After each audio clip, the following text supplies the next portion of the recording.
It has been 4 long months since we last saw a coastline, and as Western Canadians with seawater practically running through our veins, we're feeling a little bit dried out under the relentless Mexican sun. Now, not too long ago, a certain orange-faced man with a permanent scowl decided he could just rebrand an entire oceanic body, the Gulf of Mexico, as the Gulf of America.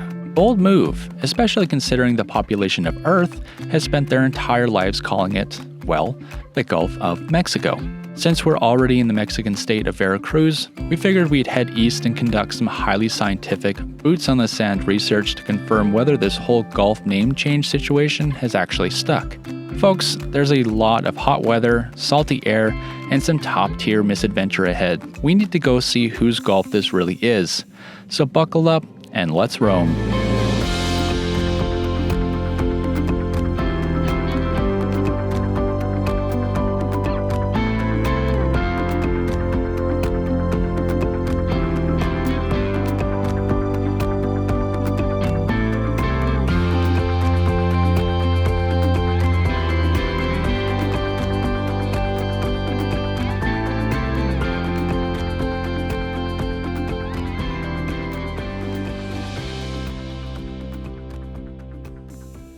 Some roads don't simply exist on a map. They live in your mind, calling to you in your sleep, filling your thoughts at work. The Pan American Highway, a road spanning the length of North and South America, a 30,000-kilometer road trip through more than 15 countries, is that road for us. Life to us is nothing more than a collection of moments, and we want to fill our moments with adventure. So for 18 months, we'll be driving south from Tuktoyakta, Canada, all the way to Ushuaia, Argentina. From the Arctic to the Andes, through deserts, jungles, and the unknown, we'll live and wander in our self-built adventure-mobile, seeking stories, chasing landscapes, and redefining what it means to us to be modern-day explorers. This is our journey.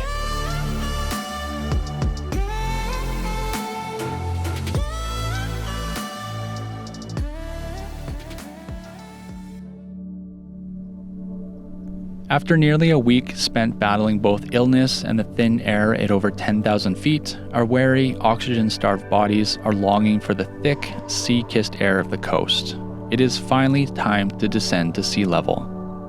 With the Gulf of Mexico within reach, we're taking a detour, one last side mission before we return to the heart of Oaxaca.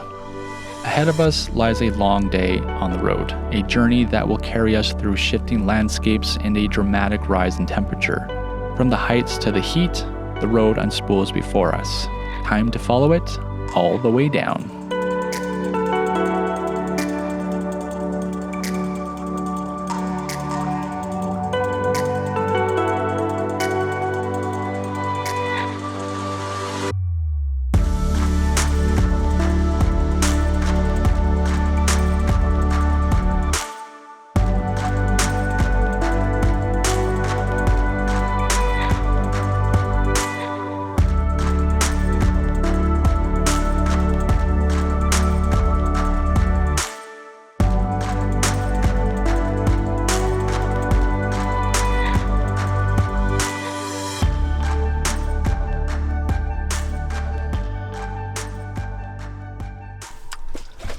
Well, hon, are we going to go to the Gulf of Mexico today? Yeah. Do you think we'll make it? Yep. It's a far drive. It's all downhill from here. Oh, yeah. Oh, yeah. Well, Meg's made us some delicious breakfast. What'd you call it? Delicious breakfast. Fruity bonanza? Fruit bonanza, yeah. Show it again, because... Oh, yeah, Mom wants to see the food. So, what have we got in there, Meg? Pineapple, strawberries, banana, plain Greek yogurt, and some healthy granola I found at this supermarket. Incredible. It's like a supercharged breakfast. Yeah. Wow. So, surprisingly enough, we have survived the ordeal of being at 13,200 feet above sea level, while also being sick. Last night's sleep, in comparison to the first night we were here, was considerably better. I think we were just so exhausted from not sleeping at all the night previous. Mm-hmm. Yeah. So today, probably not going to make it all the way to Veracruz, but we will definitely make it to a cool river spot that we're aiming for. Mm-hmm. So we've got a very steep descent to go, and some errands and stuff. So let's get after that. Today we'll be descending nearly 11,000 feet of the 13,200 feet that we've started at. Yet again, we'll be transitioning from Mexico's arid central plateau to its eastern and jungle-covered coast. As we often do, we have chosen to avoid tolls on Google, which always results in a far longer drive, but takes us through more of the countryside and allows us a better view of Mexican life in the various states we pass through.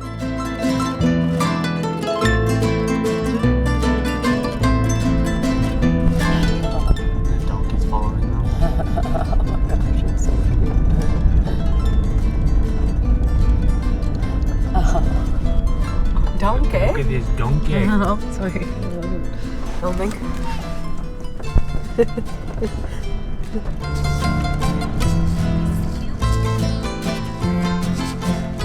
We got donuts. Yeah, we're at a gas station, and a lady just came to the window. We got donuts. Always get gas station treats. It really doesn't take us long to descend into the jungle. A mere hour after departing, we're passing banana trees, vine-laced undergrowth, and eventually the ever-present eastern sugarcane fields. So cool. Oh, those trucks are radical. Once again, I find entertainment as we crawl along the busy two-lane highway by spotting various sugarcane and haulage trucks. These aging, loud, and precariously loaded trucks that are always bursting with character remain one of the many simple pleasures that I've grown to love while traveling through Mexico.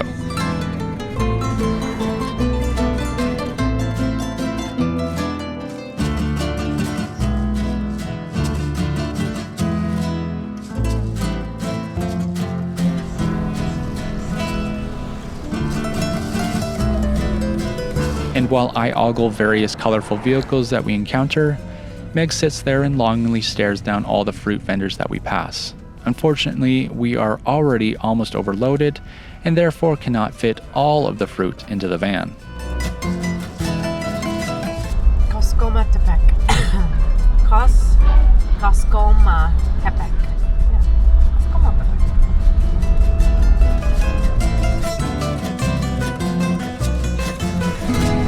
The bamboo corridor. The bamboo corridor. Stuck.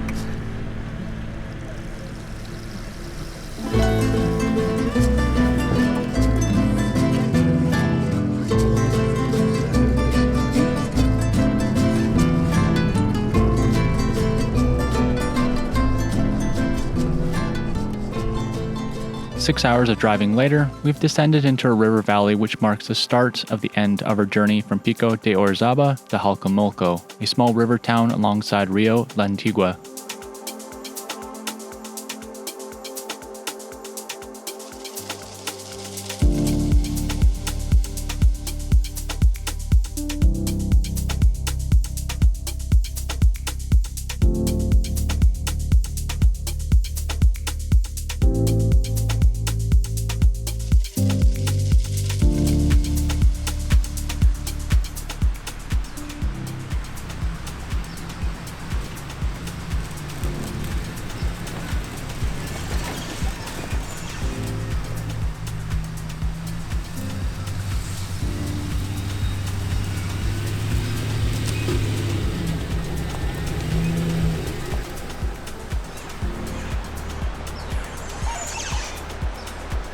Cool birds, eh?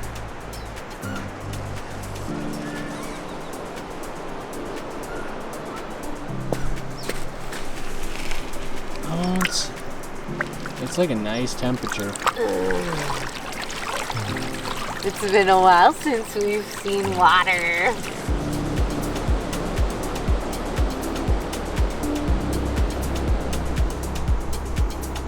After a night hotter than we've felt in weeks, we wake with the heavy air clinging to our skin. A quick dip in the river offers only a fleeting moment of relief before we set off, bound for the Gulf of Mexico. The morning heat lingers in the high 20s, creating a slow burn beneath the sun. But what we don't yet know is that this is only the beginning. Soon the temperature will rise, nearly doubling, arresting us in its relentless and very unwelcome grip.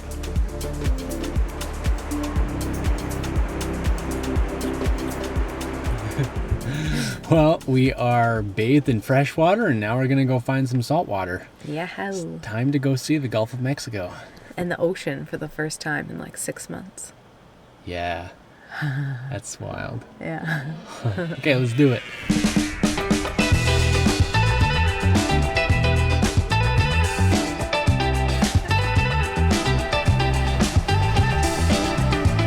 There's multiple signs.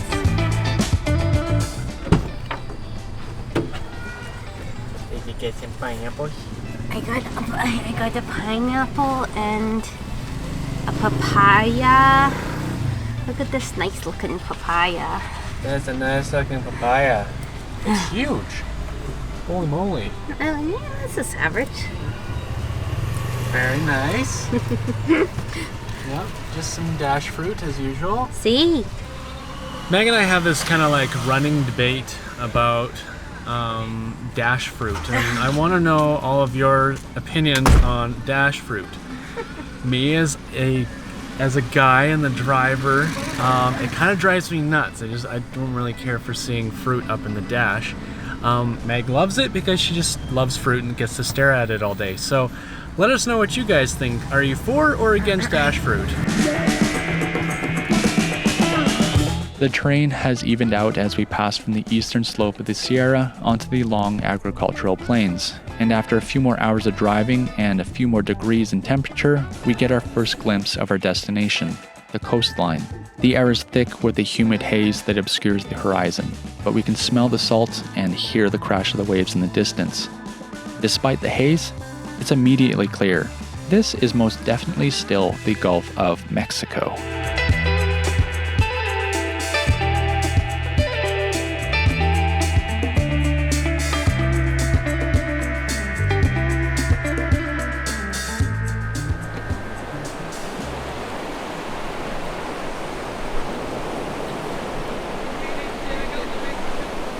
Admittedly, we don't really have many plans for our time here. Truly, our main objective was to reach the Gulf Coast, and we hadn't really planned further than that. Aside from possibly traveling through the city of Veracruz, we just want some beach time and a chance to catch up after being sick for a week and losing so much sleep due to elevation.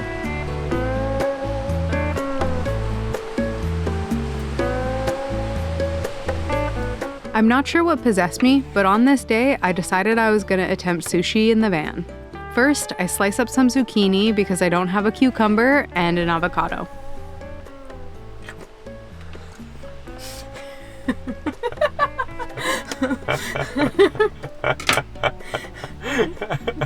Did you like that? Yeah, it was funny.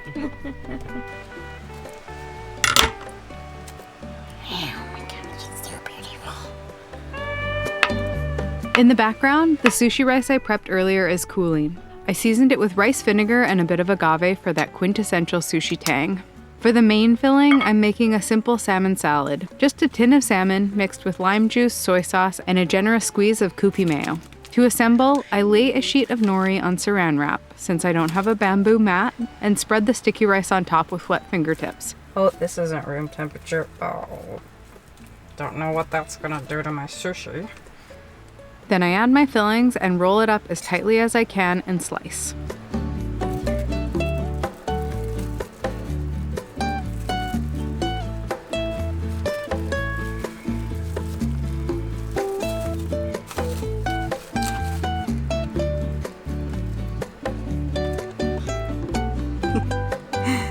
I feel like it's not bright enough. Well, Meg's got all her sauces. I've got my sauce, which is this right here. Are we ready to eat? Smells like sushi in here. Yeah, sushi! Woo! You want some chopsticks? Make it official? Oh, we're gonna make it official. Way to go, honey. This is amazing. I'm sweating. I can't believe we made sushi in the van. Well, it was actually really easy. Sushi. Yeah. Super easy. However, the rice was too warm, so the seaweed is not crisp anymore. It's a bit mushy and chewy. And, but yeah, other than that, it was really easy. But where we're from, don't make your own sushi. All the same inside. I'm excited to eat it. Yeah. After we got sick, we said we will no longer eat seafood away from the ocean, and we're now at the ocean, so we're eating seafood. I don't think tinned fish counts. I know. I think it's really good, babe. I think it's really good. No, 100% edible. That's the least raving review I think I've gotten out of this guy. No, it's really good.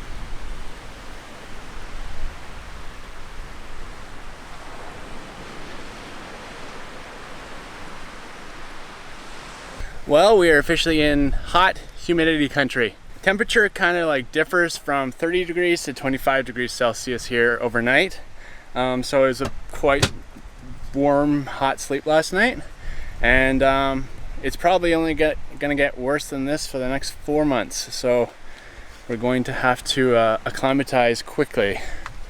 But for the time being, we've got an ocean to cool off in and plenty of wind to air out the van while we're in it. So we might as well enjoy it.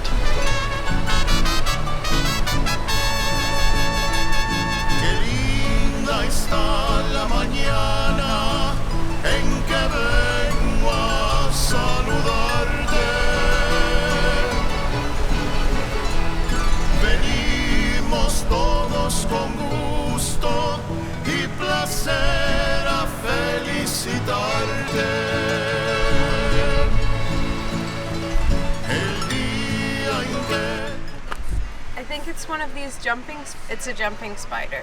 That's a massive jumping spider. I know.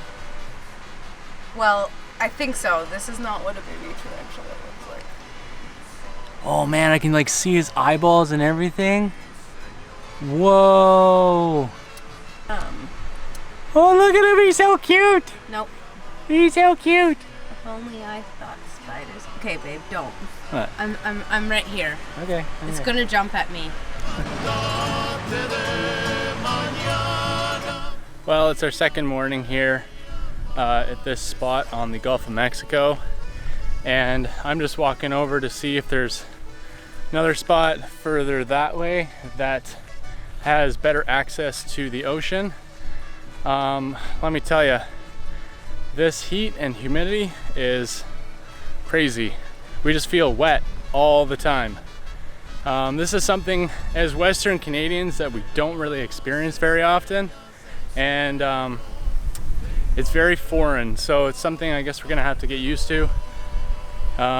We busted out the little 12-volt fans last night to blow on us. They weren't charged, so they kind of died really quickly, but it helped us to get back to sleep. But it's real. This is just a part of travel that you kind of got to get used to.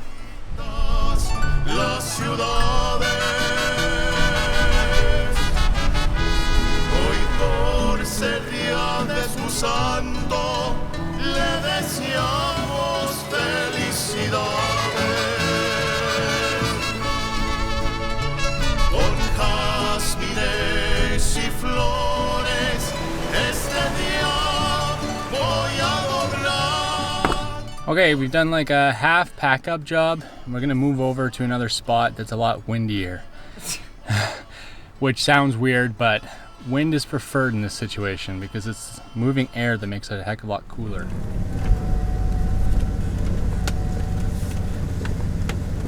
Hank's back there working still. Hard little worker bee.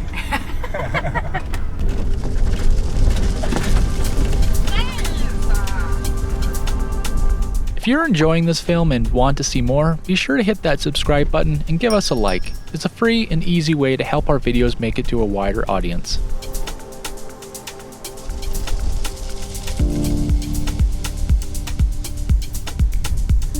So this is about the windiest spot I could find. It's quite windy.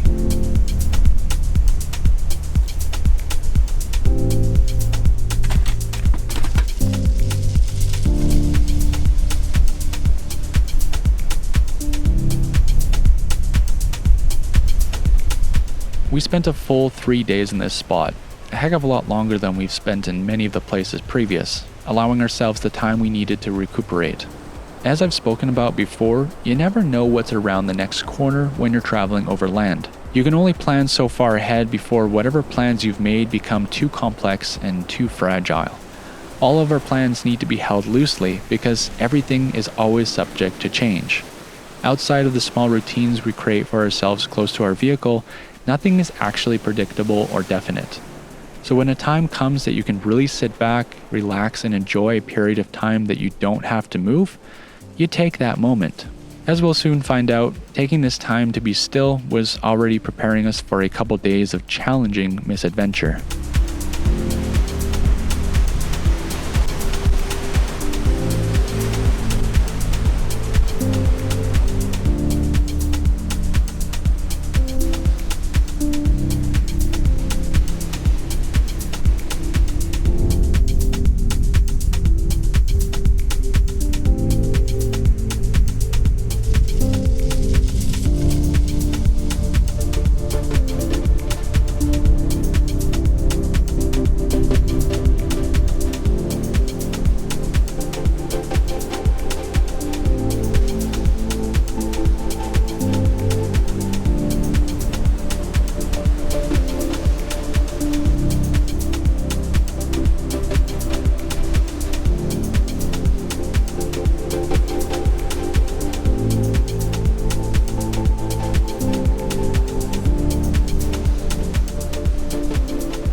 Well, it's another insanely hot day, so I think we're going to start our kind of trip back south through Veracruz down to Heroica, Veracruz, or the city of Veracruz. But on the way, we're going to stop off at a few beaches and check them out, just see if there's anywhere cool to camp. And I think we're aiming for some dunes tonight, so yeah, let's get after it. Let's get some wind through these windows. Before we'd be hitting the road that day, we'd first need to reach the road. It's been a while since we've had Betty in the sand, so some re-education was in order. We thought we might get stuck.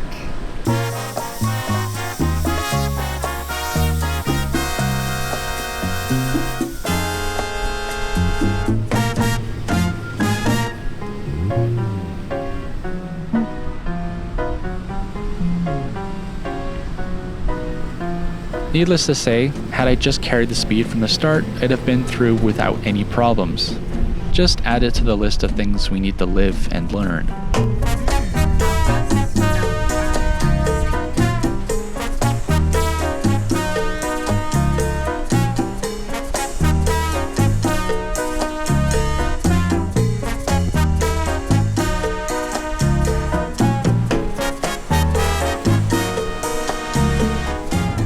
Well, we just bought some roadside pineapple juice. Freshly squeezed. That is straight pineapple. And it's cold. Is it Yeah. thick? It's thick. Like you can see the pulp on the bottom. Yeah. Yeah. It's good.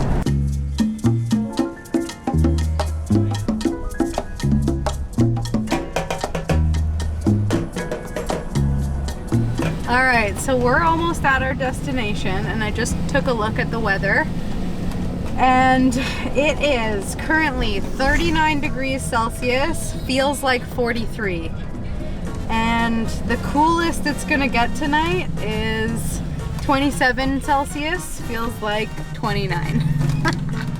So it's hot. Yeah, this is by far as hot as we've experienced this trip. And what's funny is that 3 days ago, we woke up to frost on the windshield in the volcanoes.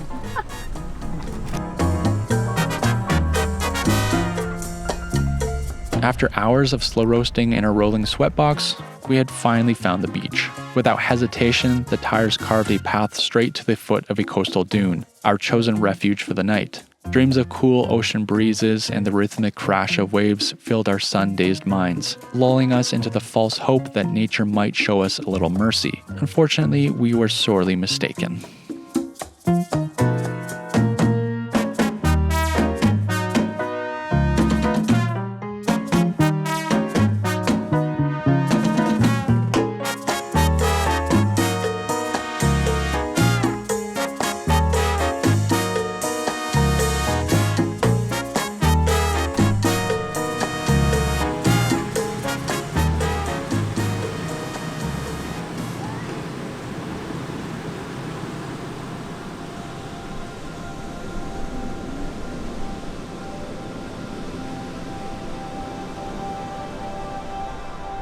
When you find yourself atop a sand dune, staring out at the endless ocean, pause. Breathe it in.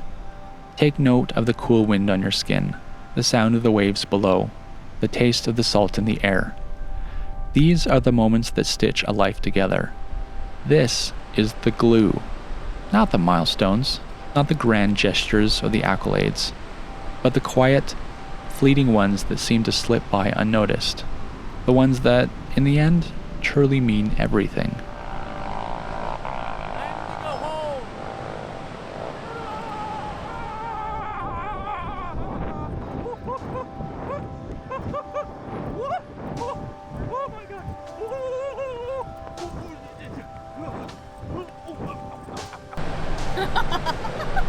That was pretty fast. The following morning we awoke, or should I say, had woken several times prior to the morning, to a rather unsettling and inconvenient realization, and thus began our next day of misadventure.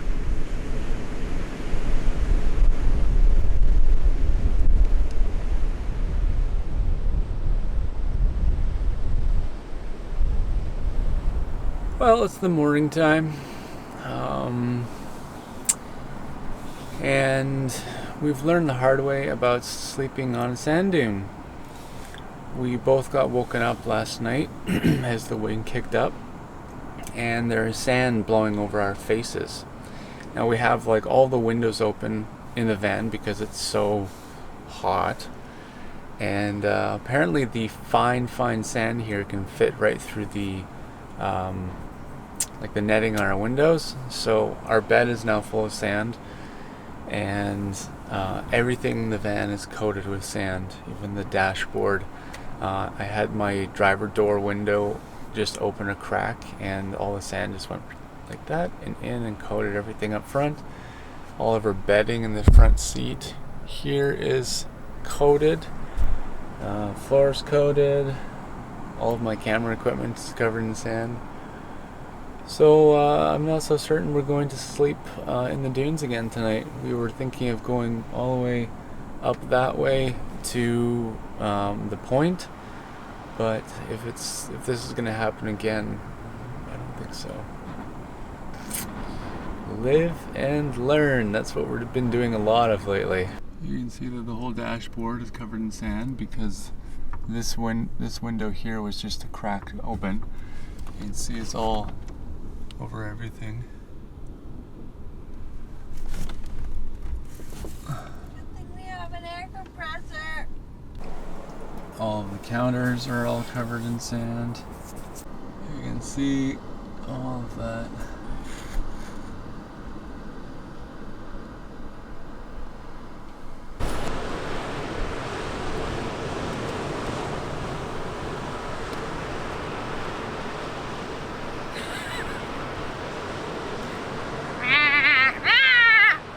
Sand everywhere.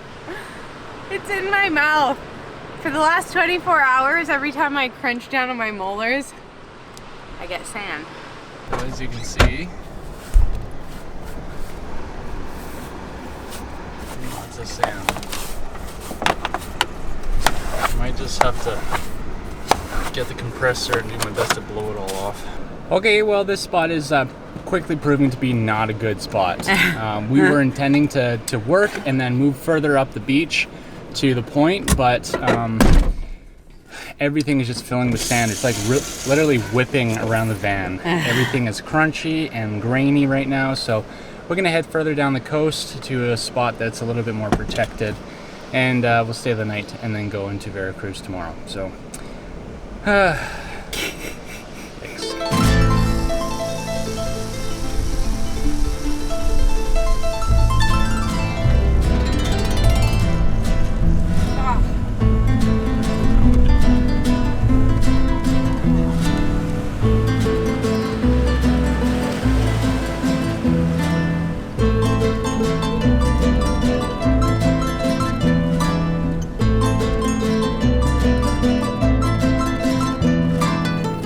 As it was early in the morning and Meg had work, I got busy with the task of doing my best to clean as much sand out of the van as I could find.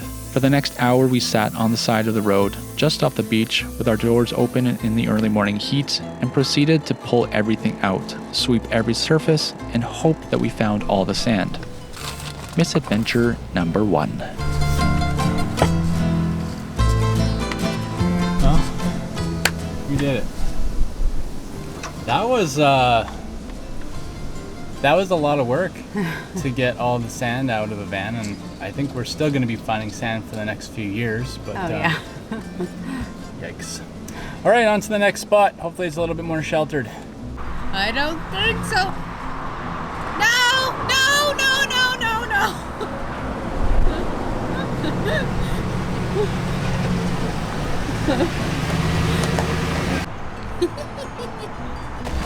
So our adventure has just continued to spiral, trying to find this spot. As you saw, we got to a tunnel that was not high enough for us, and so we found a way over the highway, the tolled highway, which has like no entrances and exits. And now we're on 2-track. We're just bumping down this road in search of the way to get to the beach. Never a dull moment in Mexico. Never.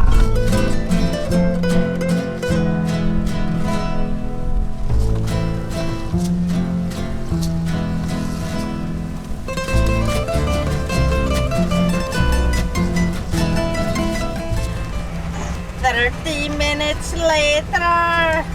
So this We is, meet again. that's the tunnel that we were trying to get through earlier. Hilarious.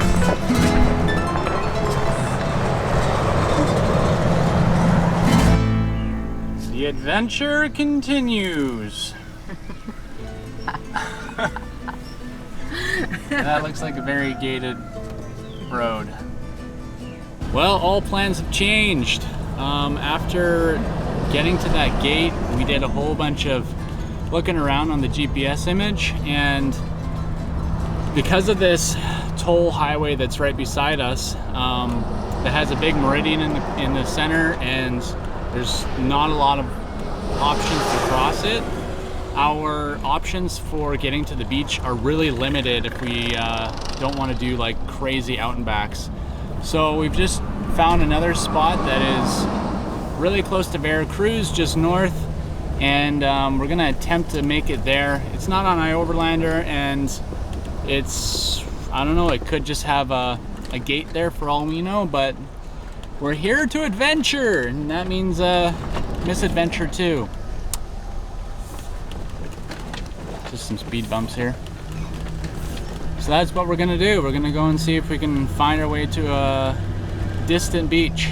Upon entering into the outskirts of Veracruz and shortly thereafter into the industrial sector, the blue line on our map was taking us directly into what looked to be a port or shipping container storage of some sort. The prospects of a beach access point were quickly dwindling, and the hope for a quick end to our day of misadventure along with it. Just send her to Colombia? Yep. The hell with this? Oh. Well, this doesn't look like a very peaceful campsite. This is weird. Let's see if we can make it.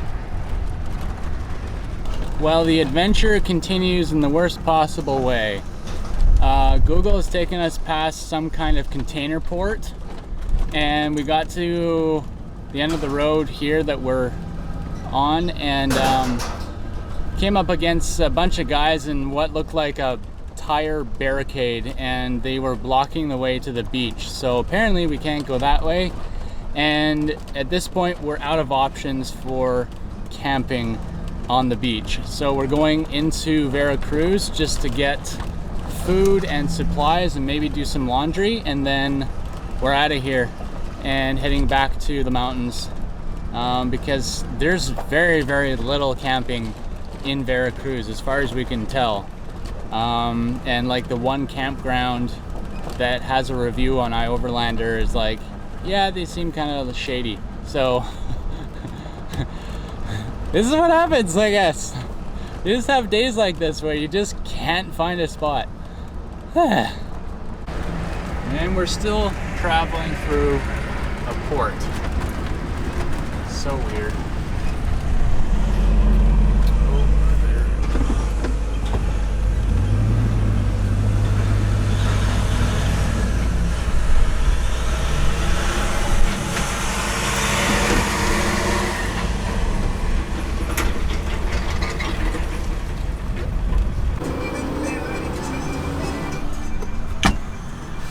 Well, groceries are got. And we found a camp spot. Yahoo! What's next? We're going to Oaxaca State. Woohoo! Let's go to the mountains and see what we can find. That's my beautiful wife right there. And what is she carrying? Little Caesars. It's one of those days. Help! Hey, baby. Oh. I broke 1,000. The guy in line behind me was like, "You want change?" And he just like whipped out 1,000 pesos in small bills and gave them to the lady in there. And then he gave the 1,000 pesos to his girlfriend, and she was like, "Ah." Awesome. So we found a spot. It's close to the mountains. We've got a 4-hour drive to get there. We need fuel because it's just going to be a long day. With our little misadventures behind us, a long drive with nothing else to do but stare at the road was a welcome reprieve for myself. We put the city of Veracruz in our rear view, aware that we'd likely missed a few cool things to see, but happy to be pointed towards somewhere with lower temperatures and more camping. Meg caught up on the work she'd missed during the morning's activities, and we both patiently waited for the mountains to come into view.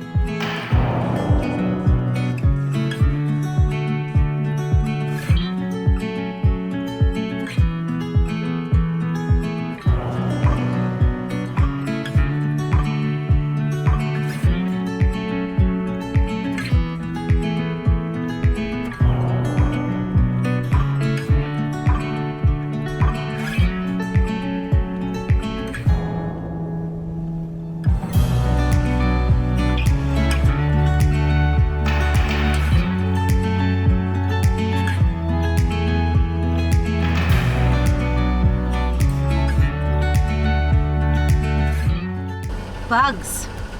Bugs. There's bugs. Bugs and tolls. Bugs and tolls. The bugs are biting. Welcome to Oaxaca. We made it. Drives you, and she's like, I want to make There's a big webbit. opportunities for other young black artists. A big webbit. And literally like, You want some juice? Orange juice, pineapple juice, and a pineapple. Wow. So it's been pretty much like 30 degrees the entire time we've been driving. Probably more. Oh my gosh. I'm just being so conservative. Hot. It's been so hot. These freshly squeezed juices are really becoming a thing. They're so good.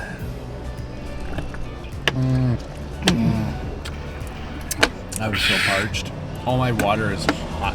Yeah, I know. Oh, it's giving me brain freeze.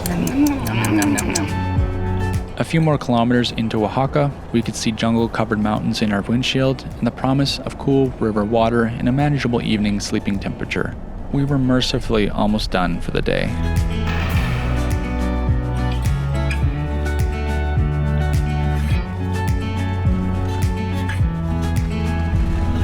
It's a very nice bridge.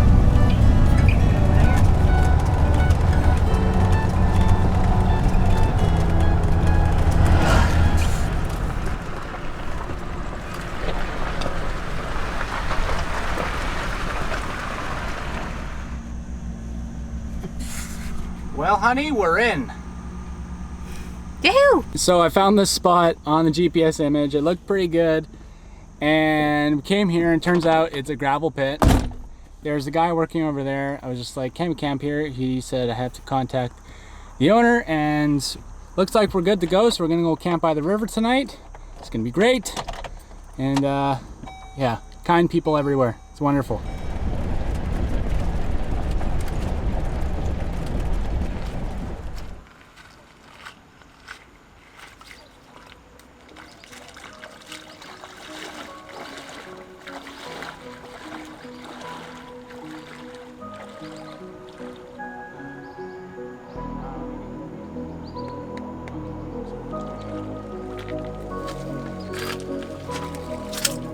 Well, we've made it to Oaxaca. We'll see you in the morning.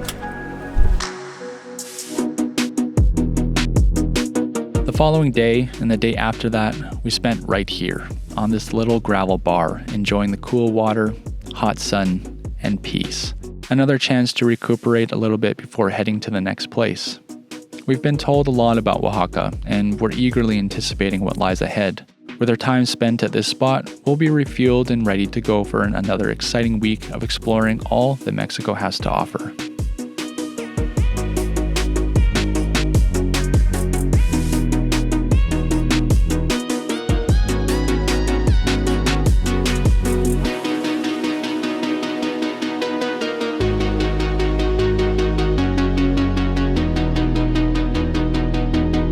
Thank you for being here along with us on this journey. We hope that our stories and experiences inspire you and encourage you to get out there into the big, beautiful world that surrounds you in pursuit of your next big adventure so you can form long-lasting memories. Until the next one, keep on roaming. If you'd like to see behind-the-scenes content, get route and camp spot information, or if you'd just like to support us by putting some gas in our tank each month, you can contribute on Patreon. And before you go, don't forget to check out slowroamers.com to get yourself some rad Slow Roamers merch.